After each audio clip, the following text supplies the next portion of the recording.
महालक्ष्मी व्रत पूजा का शुभ मुहूर्त क्या है, पूजा में हमें किन किन चीज़ों की आवश्यकता होगी। जैसे कि माता महालक्ष्मी 16 दिवसीय व्रत 16 दिनों तक किया जाता है और 16 वर्षों तक किया जाता है। दोस्तों, जब भी हम कोई अनुष्ठान करते हैं तो बीच में उसे हमें ब्रेक नहीं करना चाहिए, बीच में उसे छोड़ना नहीं चाहिए, वरना आपका व्रत खंडित माना जाएगा। और ये व्रत बहुत ही कल्याणकारी होता है। माता लक्ष्मी की कृपा मिलती है, आपके घर में स्थिर लक्ष्मी का वास होता है।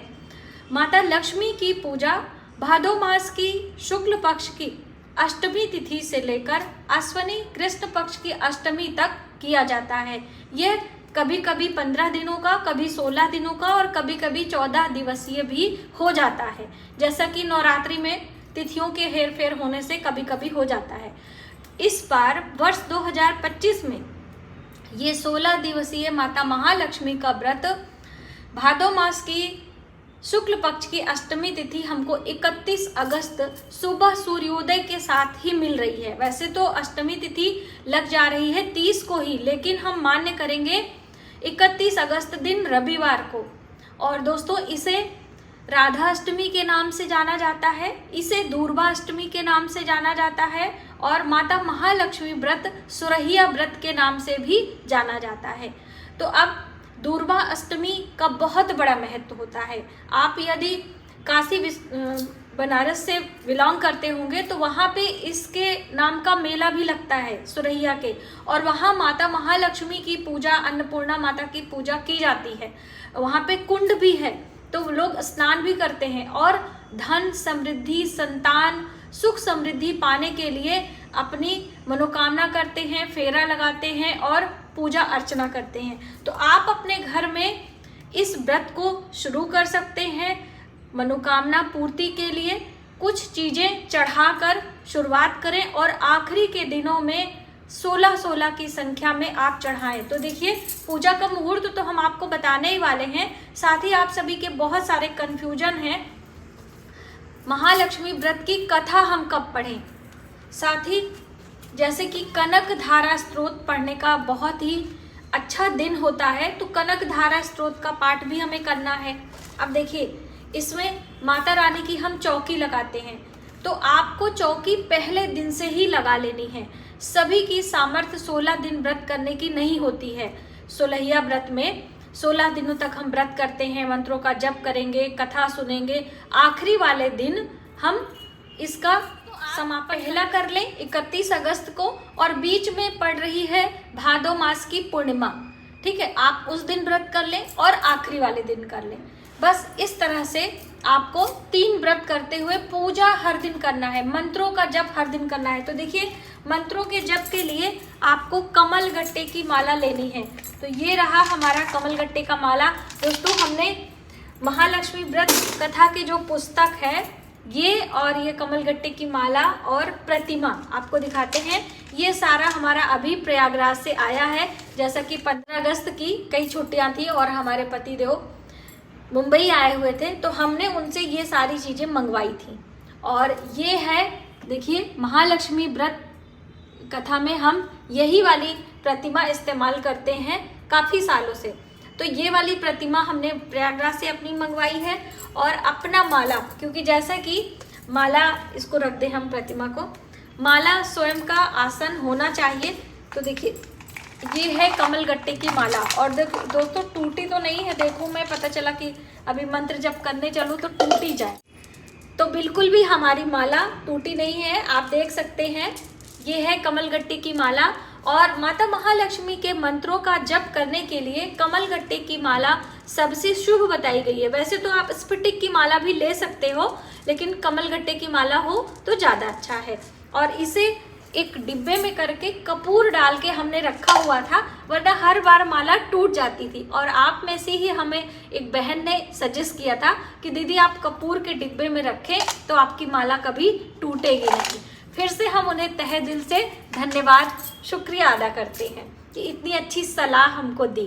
अगली बात महालक्ष्मी व्रत की कथा से संबंधित है। तो अब देखिए, कथा की पुस्तक आप लोग को नहीं मिल रही है तो हमारे चैनल पर हमने कथा सुनाई भी है, तो आप उसे सुनिए, लिंक हम डिस्क्रिप्शन बॉक्स में दे देंगे। ठीक है, तो ये है कथा महालक्ष्मी व्रत की।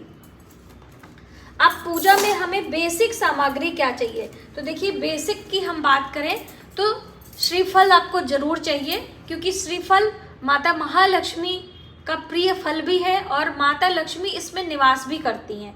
तो आपको श्री कलश लगाना है, जैसे अक्सर देवियों की पूजा में श्री कलश लगाया जाता है, तो आपको श्री कलश लगाना है। तो एक आप नारियल जरूर लीजिएगा कलश पर रखने के लिए, और 16 गांठों वाला धागा। तो देखिए धागे से संबंधित कई सवाल हैं, तो वो हम क्लियर कर दे रहे हैं। 16 गांठों वाला ये कच्चे सूत का धागा है। तो देखिए कई लोग जो कच्चा सफेद सूत होता है उसका गांठ बनाते हैं, उसे हल्दी से रंगते हैं, और कोई लोग ये मौली के धागे का इस्तेमाल करते हैं। दोनों ही कच्चा होता है। ठीक है, कच्चे की यही पहचान होती है कि ये देखिए खट से टूट जाता है, सिंथेटिक नहीं होता है। तो आप ये जो 16 तार का 16 गांठों वाला धागा पहले ही दिन हमें बनाना है। ठीक है, जैसे कि 31 अगस्त से ये शुरू हो रहा है, तो 31 अगस्त को ही हमें इसे 16 गांठों वाला धागा बना लेना है। और ये धागा हमें हर साल बनाना है, ऐसा नहीं कि एक साल बना लिया, हर साल बनाएंगे और फिर हम इसको अभिमंत्रित करेंगे हल्दी कुमकुम धूप दीप दिखाकर, माता महालक्ष्मी के मंत्रों से इसे हम अभिमंत्रित करके अपने दाहिने कलाई में या बाएं कलाई में, बहुत सारी बहनें कंफ्यूज हो जाती है दाएं बाएं में, तो देखिए हम इसे पहन के उतार देंगे। तो जब आप डेली पहने तो दाहिने हाथ में बांधें, वैसे पूजा करते समय आप बाएं दाएं कोई में भी बांध सकते हैं। और फिर जैसे महिलाओं को हर चीज दाएं बाएं में बांधनी होती है, इस नियत से आप इसमें बांधें। शुद्धि अशुद्धि की अवस्था समझते हुए हम दाहिने में बांध लेते हैं, तो कोई इसमें कंफ्यूजन ना पाले, किसी हाथ में बांध ले। और फिर जब हमारी पूजा हो जाती है तो हम उतार कर चौकी पर रख देते हैं। यानी हर दिन पूजा से पहले हाथ में इसको बांधना जरूरी होता है। ठीक है, तो ये चीजें आपकी क्लियर हो गई। और इसको हम कलेक्ट करके रखते हैं, यानी कि इसको फेंकना नहीं है, पूजा के बाद हम फेंकते नहीं हैं, क्योंकि इससे हमारी काउंटिंग भी होती है। कभी कभी हम भूल जाते हैं, तो आप एक डायरी में नोट कर लें कि हमने ये व्रत कब से शुरू किया है, क्योंकि 16 वर्षों तक किया जाता है, तो 16 वर्ष में आप आदमी का दिमाग से बात निकल जाती है। तो ये चीज़ें आपको डायरी में नोट कर लेनी है। और यदि 1-2 साल हुआ है, आप भूल गए, आप व्रत छूट गया, तो आप फिर से स्टार्ट करिए, वो व्रत आपका माना नहीं जाएगा। ठीक है, तो ये गांठों वाला कन्फ्यूजन क्लियर हो गया। और प्रतिमा आपको ये गज लक्ष्मी स्वरूप यानी कि हाथी सूंड से स्नान करा रहे हैं माता रानी का, यही वाला हमें लेना है। और यदि मिट्टी की मूर्ति मिल जाए तो आप उसे ले सकते हैं। और बहनों, बहुत सारे लोगों के ये प्रश्न आ रहे थे कि हमारे यहाँ बेसन के गहने बनाए जाते हैं, माता महालक्ष्मी की पूजा की जाती है।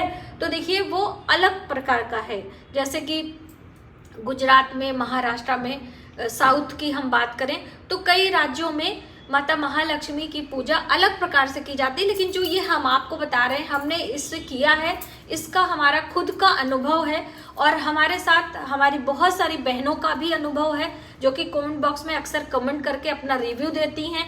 तो आप इस तरीके से करें तो वो ज़्यादा अच्छा होगा, ऐसा मेरा मानना है। ठीक है, तो आप इसी तरीके से करें तो वो ज़्यादा अच्छा है। अब अगली महत्वपूर्ण बात कि 31 अगस्त को पड़ रहा है बड़का इतवार, यानी कि सूर्य षष्ठी का व्रत, जो कि पंच महाव्रतों में एक आता है। तो आप यदि सूर्य षष्ठी का व्रत कर रही हैं तो उसी दिन आप व्रत कर लीजिएगा।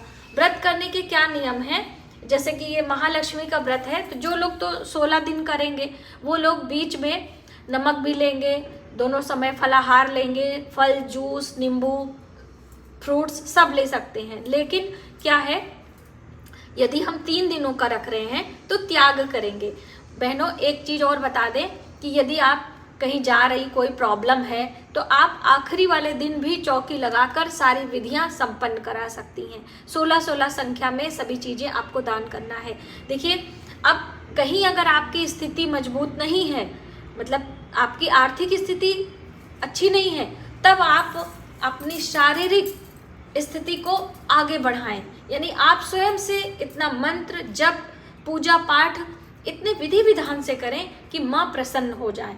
अलग अलग प्रकार से माता को प्रसन्न करने का प्रयास हम महिलाएं करती हैं। ठीक है, तो ये आपको क्लियर हो गया। और माता की पूजा में एक बात और ध्यान रखना है, जिसमें कि ये है बिलपत्र। तो माता रानी को हो सके तो बिलपत्र अवश्य चढ़ाएं।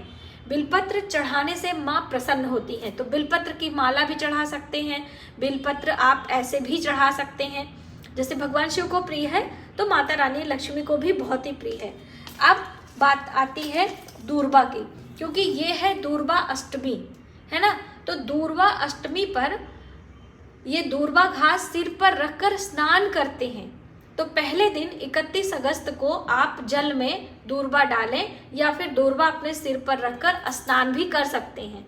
अगर नहीं मिलता है कोई बात है तो आप मानसिक रूप से ध्यान करके उसका स्नान ध्यान करेंगे तो भी चलेगा।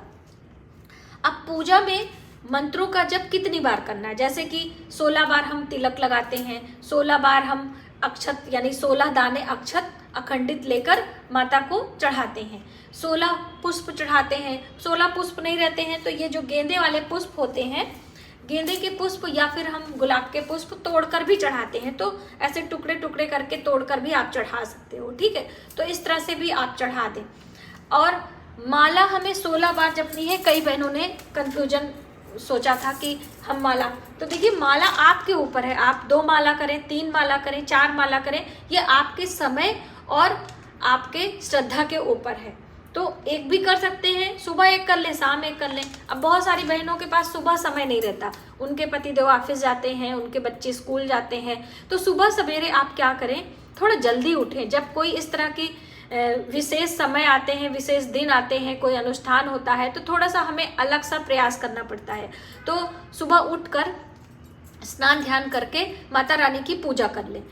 झाड़ू पोछा के चक्कर में आप ना पड़ें, आप सिर्फ अपने रसोई में हल्का सा झाड़ू लगाकर शुभ कर लें और फिर पूजा मंदिर में आकर स्नान करके माता रानी और जो भी आपके देवी देवता हैं उनको स्नान ध्यान करा के माता रानी के मंत्रों का जप और कथा, या फिर आप सिर्फ स्नान ध्यान करा के धूप दीप करके अपने रसोई में लग जाएं।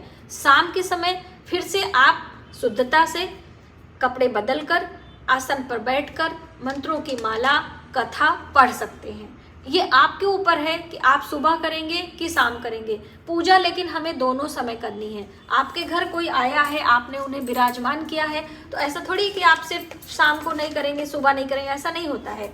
जैसे अभी नवरात्रि में हम माता दुर्गा की पूजा दोनों समय करते हैं, गणपति यहाँ पे दोनों समय आप बिठाते हो तो दोनों समय पूजा होता है ना, भोग प्रसाद।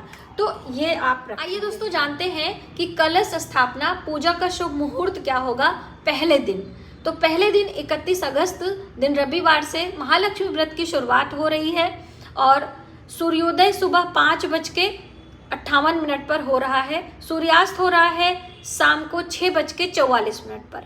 तो ये सूर्यास्त और सूर्योदय का समय इसलिए बताया जाता है कि आप सुबह जल्दी उठें और पूजा उपासना कर लें। भादो मास की अष्टमी तिथि पर हम कलश की स्थापना करते हैं। अब पूजा का जो पहला मुहूर्त है वो सुबह सवेरे का ही है। 5:48 से 7:35 का समय पहला मुहूर्त है। आप इस समय अपने घर में चौकी कलश की स्थापना कर सकते हो। अब मान लीजिए किसी कारण से आपका पहला मुहूर्त नहीं हो पाता है तो दूसरा अभिजीत मुहूर्त है। 12:02 से लेकर 12:52 का समय है। आप इस समय अपने घर में पूजा उपासना कर लें, क्योंकि अभिजीत मुहूर्त है लेकिन अष्टमी तिथि 12:58 तक ही है, तो इसलिए आप 12:52 तक अपनी चीजें कंप्लीट कर लें। कलश स्थापना, चौकी, प्रतिमा, ठीक है। उसके बाद पूजा अपना करते रहिएगा, उसमें कोई दोष नहीं लगता है, ठीक है।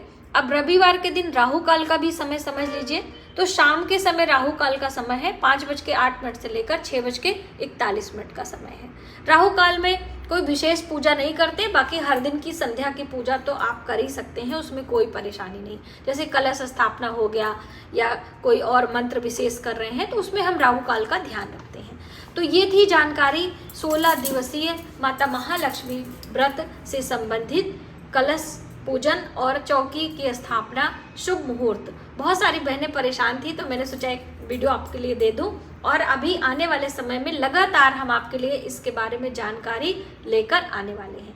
आज की वीडियो में बस इतना ही। यदि हमारी जानकारी आपको थोड़ी सी भी हेल्पफुल लगे तो प्लीज़ वीडियो को ज़्यादा से ज़्यादा लोगों में शेयर करें, आने वाले वीडियो के लिए सब्सक्राइब करें। मिलते हैं एक नई जानकारी के साथ नए वीडियो में, तब तक आप अपने परिवार का ख्याल रखें। जय माता दी।